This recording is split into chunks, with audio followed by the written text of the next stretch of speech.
ইতিমধ্যে আপোনালোকে সকলোৱে গম পাইছে যি সময়ত অসমৰ ৰাইজ বানপানীত ককবকাই আছে প্ৰায় প্ৰতিখন জিলাতে বানপানীয়ে এটা ভয়াৱহ ৰূপ ধাৰণ কৰিছে তেনেকুৱা এটা সময়ত তাৰ লগে লগে মূল্য বৃদ্ধিয়ে মানুহক জ্বলা-কলা খুৱাইছে অত্যাৱশ্যকীয় সামগ্ৰীৰ মূল্য বৃদ্ধি 180% হৈছে গেছ পেট্ৰল ডিজেল জীৱনদায়িনী ঔষধ ঘৰ বন্ধা সামগ্ৰী কৰ কাটলৰ বোজা মিউনিচিপালিটিৰ টেক্স এইবোৰে যেতিয়া সাধাৰণ জনতাক সৰ্বশ্ৰান্ত কৰিছে সেই সময়ত এতিয়া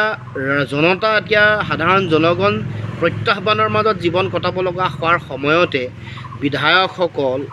মন্ত্ৰীসকলৰ যিটো দৰমহা বৃদ্ধিৰ কাৰণে তেওঁলোকে যিখন আইন তেওঁলোকে প্ৰণয়ন কৰিব খুজিছে এইটো সাধাৰণ জনতাৰ প্ৰতি অপমান অন্যায় অন্ততঃ এই বানপানীয়ে ককবকাই থকাৰ সময়ত মূল্য বৃদ্ধিয়ে সাধাৰণ জনগণক ভাৰাক্ৰান্ত কৰি ৰখাৰ সময়ত এনেকুৱা হঠকাৰী জনবিৰোধী সিদ্ধান্ত চৰকাৰে ল'ব নালাগিছিল ইয়াক অতি সোনকালে বাতিল কৰিব লাগে আৰু এই ক্ষেত্ৰত বিৰোধী যিসকল বিধায়ক আছে বিৰোধী দলপতি উপদলপতি সকলোৱে সন্মিলিতভাৱে এই সময়ৰ পৰিস্থিতি সাপেক্ষ আৰু জনসাধাৰণ বিৰোধী এনেকুৱা চিন্তাৰ পৰা তেওঁলোকে যাতে আঁতৰি আহিব লাগে তাৰ কাৰণে এটা প্ৰবল শক্তিশালী জনবল তেওঁলোকেও গঢ়ি তুলিব লাগে বিধানসভাৰ মাজত অসম চৰকাৰৰ উচ্চ শিক্ষা সঞ্চালকালয়ে এখন জাননী জাৰি কৰি অসমৰ মহাবিদ্যালয়সমূহৰ অধ্যাপকৰ পদ তাৰ লগে লগে গ্ৰন্থাগাৰিক আৰু তৃতীয় চতুৰ্থ বৰ্গৰ কৰ্মচাৰী পদৰ কাৰণে কোনো ধৰণৰ স্থায়ী বাসিন্দাৰ প্ৰমাণপত্ৰ নালাগে এই বুলি এখন যোৱা কালি জাননী জাৰি কৰিছিল আৰু কিন্তু হঠাৎ আজি আমি দেখিবলৈ পালোঁ যে এই জাননীখন শিক্ষা বিভাগৰ ফালৰ পৰা মুখ্যমন্ত্ৰীৰ নিৰ্দেশ মতে ইতিমধ্যে তেওঁলোকে প্ৰত্যাহাৰ কৰিছে এই গোটেই বিষয়টো আমি শেহতীয়াকৈ কালি আমি সকলোৱে ইয়াৰ প্ৰতিক্ৰিয়া প্ৰকাশ কৰিছিলোঁ আৰু কৈছিলোঁ যে এইটো আচলতে দিল্লীক তেওঁলোকে তৈলমৰ্দন কৰিবৰ কাৰণে দেশৰ প্ৰধানমন্ত্ৰী নৰেন্দ্ৰ মোদী ডাঙৰীয়া অমিত শ্বাহ ডাঙৰীয়াকে প্ৰমুখ কৰি দিল্লীক তৈলমৰ্দন কৰি যাতে তেওঁলোকে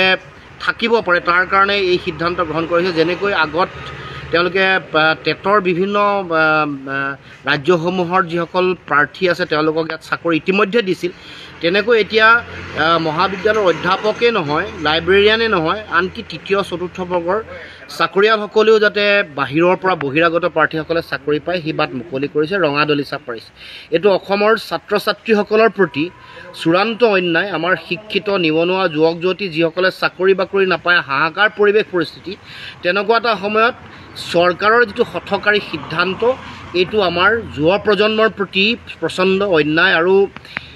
আজি এই যে মুখ্যমন্ত্ৰীয়ে হঠাৎ এখন উইড্ৰ কৰা বা তেওঁলোকৰ উদ্যোগ লৈছে এইটো আচলতে সমগ্ৰ বিষয়সমূহ বিভ্ৰান্ত কৰিবৰ কাৰণে ইছ্যু ডাইভাৰ্ট কৰিবৰ কাৰণে আৰু এইটো ছাত্ৰ ছাত্ৰী যুৱক যুৱতীসকলৰ মাজত তেওঁলোকে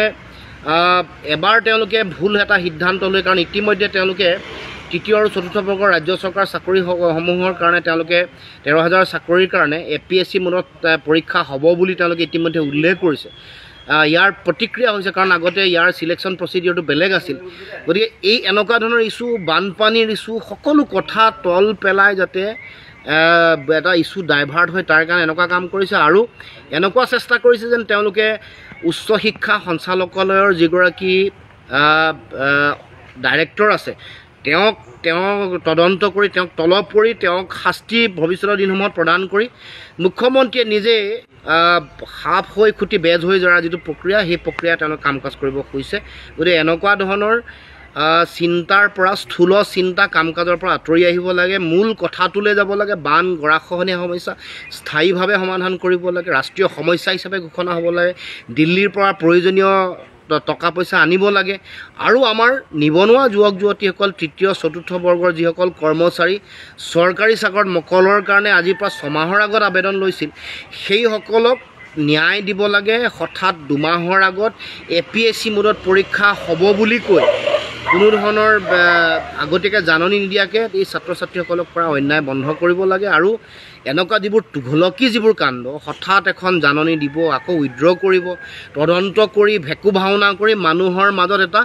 বিভ্ৰান্তিকৰ পৰিৱেশ সৃষ্টি কৰি নিজে ভালৰি বুলাই থকাৰ যিটো কৌশল এইটো বন্ধ কৰিব লাগে আৰু মূল কথাবোৰত গুৰুত্ব দিব লাগে